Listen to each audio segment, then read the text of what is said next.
Efficient ton जो है वो कैसे बनेगा, इसके लिए लेटेंट हीट का समझना ज़रूरी है। लेटेंट हीट जो है उसका फार्मूला मैंने लिखा है कि हरारत मख्फी बराबर है वज़न ज़रब 144 BTU। अब वज़न जो है वो पाउंड में हम ले रहे हैं, तो 1 टन बर्फ़ जो है या 2000 पाउंड बर्फ़ वो लिया जाएगा। तो 2000 पाउंड को जब हम 144 से मल्टीप्लाई करेंगे तो 2,88,000 BTU आ जाएंगे। 2,88,000 BTU। तो ऐसा एक मिश्रण जो 24 घंटे में किसी मखसूस जगह से 2,88,000 BTU हरारत की मकदार बाहर निकाल दे, खारिज कर दे उस जगह से, तो वो एक मिश्रण जो है वो उसकी कैपेसिटी 1 टन होगी। उसकी कैपेसिटी 1 टन है। अगर हम उसको 1 घंटे में लेंगे, क्योंकि एक दिन के अंदर जो है 24 घंटे के साथ उसको तकसीम कर देंगे, तो फिर हमारे 1 घंटे के लिए आ जाएगा। तो फिर 24 से तकसीम करेंगे 2,88,000 को, तो 12,000 BTU आ जाएगा। तो 12,000 BTU जो है ऐसा एक मिश्रण जो किसी मखसूस जगह से 1 घंटे में 12,000 BTU हरारत की मकदार खारिज कर दे, उसकी कैपेसिटी 1 टन होगी। या वो मशीन जो किसी मखसूस जगह से 1 घंटे में 12,000 BTU गर्मी की मकदार निकाल दे, तो वो मशीन जो है उसकी कैपेसिटी 1 टन होगी। उसके बाद अगर हम ये चाहते 1 मिनट में वो कितने BTU उसे एग्जिट करने हैं, तो क्योंकि 1 घंटे में 60 मिनट होते हैं, तो 12,000 को 60 तकसीम कर देंगे तो 200 BTU आ जाएंगे। तो ऐसा एक मिश्रण जो 1 मिनट में किसी मखसूस जगह से 200 BTU हरारत की मकदार बाहर निकाल दे वहाँ से, तो वो एक मिश्रण जो है वो उसकी कैपेसिटी 1 टन होगी। अगर 1 सेकंड में लेना चाहेंगे तो फिर 60 में तकसीम कर दें। 1 मिनट में 60 सेकंड होते हैं, 3 BTU। तो जो एक मिश्रण जो है किसी मखसूस जगह से 1 सेकंड में तकरीबन 3 BTU हरारत की मकदार खारिज कर दे, उसकी कैपेसिटी 1 टन होगी। लंबी डिटेल के साथ अगर हम बात करते हैं, तो ऐसा एक मिश्रण जो 24 घंटे में 2,88,000 BTU, या 1 घंटे में 12,000 BTU, या 1 मिनट में 200 BTU, या 1 सेकंड में तकरीबन 3 BTU किसी मखसूस जगह से खारिज कर दे, या किसी मखसूस जगह से हरारत जज़ब करके बाहर की तरफ मुंतकिल कर दे, उसकी कैपेसिटी 1 टन होगी। लेकिन अमली तौर पर 1 घंटे का वक्त देना जाता है, ना 1 सेकंड का गिना जाता है, ना 1 मिनट का गिना जाता है, ना 24 घंटे का गिना जाता है। तो गिना जाएगा 1 घंटे। इसलिए दुनिया में ऐसा एक मिश्रण जिसके ऊपर 12,000 BTU लिखा होगा, उसकी कैपेसिटी 1 टन। जिसके ऊपर 18,000 BTU लिखा होगा, उसकी कैपेसिटी 1.5 टन होगी। जिस पे 24,000 होगा 2 टन, 30,000 BTU होंगे 2.5 टन,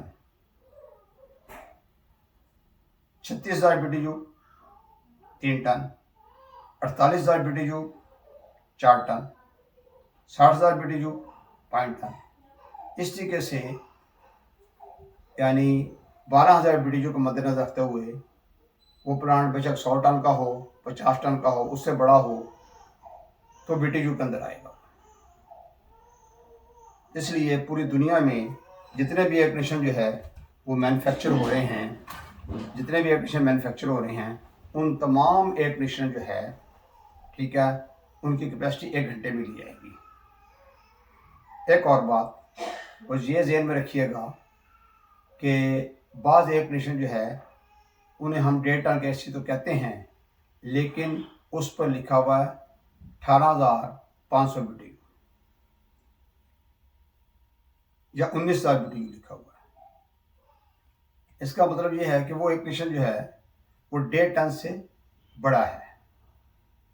लेकिन कहते उसको 1.5 टन नहीं है। हम ऐसे कहेंगे कि ये 1.5 टन का हैवी ड्यूटी है, यानी ऐसा ही कमरा है जहाँ पर 1.5 टन से थोड़ा सा बड़ा एसी चाहिए, तो वहाँ हम 18,000 BTU की जगह 19,000 BTU का एसी लगा देते हैं। एक एसी ऐसा है जिस पर 17,500 BTU लिखे हुए हैं, वो भी 1.5 टन का कहलाता है। तो फिर वो 17,500 BTU का उसे हम लाइट ड्यूटी कह देंगे, लाइट ड्यूटी।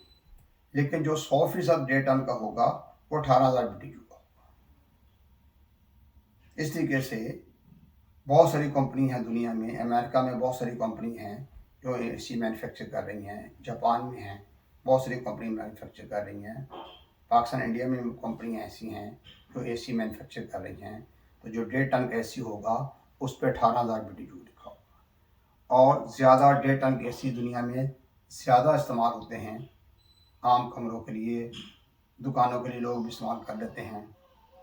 पहले विंडो एसी का रवाज बहुत ज़्यादा था, अब उसकी जगह जो है स्प्लिट एसी ने ली है। ये नहीं कि विंडो ख़त्म हो गया, अभी विंडो चल रहे हैं पूरी दुनिया में। स्पेशली मिडल ईस्ट के अंदर विंडो एसी ज़्यादा इस्तेमाल करते हैं लोग, क्योंकि उन्हें इलेक्ट्रिक प्रॉब्लम का मसला नहीं है, मुआशी मसला नहीं है, इसलिए वो विंडो एसी का इस्तेमाल अभी भी बहुत कर रहे हैं। अब जो स्प्लिट एसी है, अगर वो 18,000 BTU का पूरा बना हुआ है, ठीक है ना, वो भी 18,000 BTU का है, तो वो भी उसके बराबर ही होगा। अगर 24,000 BTU लिखे हुए हैं, वो बेशक विंडो एसी है या स्प्लिट टाइप एसी है या इन्वर्टर है, 24,000 BTU लिखे हुए हैं तो वो 2 टन का कहलाएगा। फ्लोर स्टैंडिंग अलमारियाँ जो हैं वो 2 टन की भी होती हैं, 24,000 BTU वाली भी हैं जो सिंगल फेस पे चलती हैं, एक न्यूट्रल फेस दे दें उस पर चलेंगी। और जो 3 फेस पे चलने वाली 4 टन की अलमारी है वो 48,000 BTU की होगी। इस तरीके से जो है ये समझ होगा, तो हमें ये क्लियर हो गया कि 1 टन का एसी जो है वो कितने BTU का होगा हमें बताना चाहिए। तो ऐसा एग्रीशन जो किसी मखसूस जगह से 12,000 BTU हरा के मदार खारिज कर दे, वो 1 टन का होगा। जो 1 घंटे में 18,000 BTU निकालेगा वो 1.5 टन का, जो 24,000 वो 2 टन का, जो 48,000 वो 4 टन का, जो 60,000 वो 5 टन का। इसी हिसाब से वो जितना बड़ा सी होगा उतने ही BTU उसने निकालने हैं। इस बात को ज़हन में रख लीजिएगा। तो ये हमारे सामने उसकी डेफिनेशन आ गई कि अगर कोई भी शख्स आपसे पूछता है कि 1 टन का एसी जो है उसमें 12,000 BTU लिखे होते हैं तो क्या क्या क्या होगा, तो आप कहेंगे कि 12,000 BTU उसने हीट निकालनी है किसी मखसूस जगह से, तो अगर उसे हम डेफिनेशन टन कहेंगे। पैसे हम रूटीन में 1 टन का, 1 टन, 1.5 टन, 2 टन यही कहते रहते हैं। और कस्टमर भी जाता है दुकान के ऊपर, उसको नहीं पता होता कि मैं 19,000 BTU खरीद रहा हूँ, 17,000 BTU खरीद रहा हूँ, 18,000 BTU खरीद रहा हूँ, या स्प्लिट एसी जो है वो 18,000 BTU लिखा होता है, ठीक है ना। माजरे के साथ वो 18,000 BTU मेरे हिसाब से पूरे होते नहीं हैं, वो 16,000 BTU, 16,500 BTU का एसी होता है जिस पर 18,000 BTU लिख के बेचते जा रहे हैं। और 18,000 BTU के पूरे भी हैं, उनका इंडोर ही बड़ा होगा, आउटडोर ही बड़ा होगा, ठीक है ना। उसके एम्पेयर उतने ही होंगे जितने विंडो एसी के होते हैं। अगर विंडो 10.5 एम्पेयर ले रहा है वो भी 10-10.5 एम्पेयर ले रहा है, या 11 एम्पेयर वो भी 11 एम्पेयर ही है। तो ये चीज़ इसके ज़हन में रखिएगा। तो अब आपके सामने रैफी टन जो है मैंने क्लियर कर दिया कि रैफी टन जो है वो कैसे बनता है, उसको ज़हन में रखिएगा, ठीक है। अब फर्दर मैंने इसके बारे में लिखा है कि रैफी टन जो है अगर आधे टन का एसी होगा वो 6,000 BTU का होगा, क्योंकि 1 टन जो है 12,000 BTU का है, और पौने टन 3/4 पौने टन का एसी जो 9,000 BTU, 1 टन का 12,000 BTU, 1.5 टन का 18,000 BTU, 2 टन का 24,000 BTU, 4 टन का 48,000 BTU और 5 टन का 60,000 BTU। इस तरीके से ये एसी होंगे मुख्तलिफ। और ये भी है कि बाज़ दफ़ा कुछ एसी ऐसे होते हैं जो 1 टन से थोड़े से बड़े यानी 13,000 BTU के भी बनाए हुए हैं। विंडो एसी एक बहुत पहले की बात है, तकरीबन 42 ईयर पहले मैंने सऊदीया में एसी इंस्टॉल किया, जो 1 टन का था और 110 वोल्ट का था। 110 वोल्ट 67, लेकिन वो बहुत कम जगह पर इस्तेमाल हुआ है, जहाँ पर सिंगल फेस मीटर किसी ज़माने में हुआ करते थे रियाद शहर के अंदर या दूसरे शहरों में। बाद में अब पूरे सऊदीया में हर जगह 3 फेस कनेक्शन है, और दो मुखालफ फेस जो हैं 220 वोल्ट और 67 पर एसी चल रहे हैं। जितने विंडो भी स्प्लिट एसी चल रहे हैं इसी तरीके से चल रहे हैं। तो अब जो है यानी आधा टन जो है बहुत छोटा एसी होगा। ये चाइना से कुछ एसी जो है ना वो पाकिस्तान में आए हैं, या हवाई बैरी जहाज़ों में कोई एसी लगे हुए थे, वो कहते भाई ये आधे टन का एसी है, 6000 BTU का है, वो विंडो टाइप हैं, ठीक है ना, कोई और शक्लों के भी बने हुए हैं। तो इस तरीके से तो आधे टन का अगर होगा तो 6000 BTU का होगा। छोटे से कमरे के लिए, छोटे से कैबिन वगैरह के लिए लगा लिया जाता है। उससे फिर पौने टन का उससे बड़ा होगा, जाहिर बात है कि बड़ी उससे थोड़ी सी बड़ी जगह, छोटा सा कमरा है, उसके लिए है। 1 टन का उससे बड़ा हो जाएगा, और 1.5 टन का जो आम रूटीन में आम कमरों में इस्तेमाल होता है। 2 टन का अगर बड़ा कमरा है तो बस 2 टन का इस्तेमाल कर लेंगे, और अगर जो है उससे बड़ा कमरा है, ठीक है ना, या हॉल है, टीवी लॉन लोगों ने बाद बड़े बड़े बनाए होते हैं बड़े घरों में, तो वहाँ पर 4 स्टैंडिंग अलमारी 48,000 BTU की है, तो वो एसी जो है वो 4 टन का होगा। उससे बड़ा 5 टन, उससे बड़े भी होते हैं, 10 टन के भी, उससे बड़े पैकेट टाइप रूट भी हैं, कमर्शियल रूट भी हैं, ठीक है, कैसेट टाइप भी हैं। तो मुख्तलिफ़ किस्म के एसी जो हैं, ठीक है ना, उनमें भी कैसेट टाइप में भी 1.5 टन 2 टन के चलते हैं। स्प्लिट एसी में भी ऐसा ही है, इन्वर्टर में भी ऐसा है, विंडो एसी में भी ऐसा है।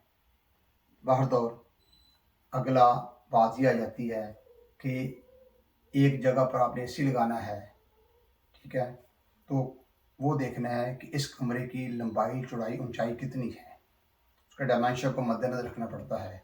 उसके मुताबिक हम एसी को लगाते हैं, उसके मुताबिक लगाते हैं। इसके अलावा और बहुत सारी बातें हैं कि कमरा यानी एक हमने ले लिया कि भाई 12 फुट उसकी चौड़ाई है, 12 फुट लंबाई है, 12 फुट ऊंचा सपोज, ठीक है ना, वो नीचे की तरफ है, वो वैसा ही कमरा उसी साइड को ऊपर की तरफ है। नीचे वो एसी लगाते हैं हम 1.5 टन का उसके साथ, तो बड़ी अच्छी कूलिंग है। ऊपर लगाते हैं तो कूलिंग इतनी अच्छी नहीं है। इसकी वजह यह है कि छत जो है उसके छत है, उसकी चारों दीवारें हैं, उनको ज़्यादा धूप उनको पड़ रही है, छत गर्म हो रही है, दीवारें गर्म हो रही हैं। तो अब वो हीट जो है वो हीट जो उस पर इफेक्ट नहीं करनी चाहिए वो इफेक्ट कर रही है, तो ऐसे इतना अच्छा काम नहीं करेगा। तो इस लिहाज से इस बात को मद्देनजर रखना है कि उसकी सराउंडिंग जो है, क्या उसको धूप ज़्यादा पड़ रही है, क्या वजह है। एक शख्स ने कहा जी मेरा एसी जो है ना वो 1.5 टन का है, वो ज़्यादा अच्छी कूलिंग नहीं कर रहा। तो एक साइड कमरे की एक साइड जो है ना उसको काफ़ी धूप लगती थी, तो कहने लगा मैं 2 टन का एसी लगा रहता हूँ। मैं कहा 2 टन का एसी लगाने के बजाय तुम जो दीवार है उसके ऊपर आप पैलिंग करवा लें, लकड़ी की पैलिंग जो है ना वो करवा लें, और सीलिंग करवा लें छत के ऊपर। वो पैसे जो आपने ये एसी जो आपने सेल करना दूसरा लेना तो आप वो कर लें, सीलिंग की साइड लकड़ी लगाई साइडों पे, वही एसी बेहतरीन काम करना शुरू कर दिया। एक तो सीलिंग करने से जो डायमेंशन है वो कम हो जाती है, लकड़ी लगाने से इंसुलेट दीवार इंसुलेट हो गई, हीट थोड़ी बाहर ठहर गई, तो कूलिंग हो गई। ये अगले बातें हैं। पहले ये तो हमें पता होना चाहिए कि 1 टन का एसी जो है वो कितने BTU का है, 1.5 टन का एसी कितने BTU का है, 2 टन का एसी कितने BTU का है। तो मुख्तलिफ सिचुएशन को मद्देनजर रखते हुए फिर एसी को इंस्टॉल किया जाता है। फिर एक जगह ऐसी जहाँ पर उन्होंने देखा भी यहाँ तो गैदरिंग बहुत ज़्यादा होनी है, ज़्यादा लोगों ने बैठना है, तो बड़ा एसी लगा लेते हैं। और एक जगह कम लोगों ने बैठना तो छोटा एसी भी काम कर जाता है। अब बाज़ दुकानें हैं, दुकानों पे वो एसी लगाया होता है, तो अब दुकान का दरवाज़ा बार बार खुल रहा है, बार बार खुल रहा है, तो कूलिंग तो मुतासर होगी। एक दुकान ऐसी है जहाँ वो बार बार नहीं खोल रहा तो कूलिंग स्टे कर जाती है। तो बाहर तो ये रैफी टन के बारे में मैंने आपको बताया, इसको ज़हन नशीन कीजिए। अल्लाह हाफ़िज़।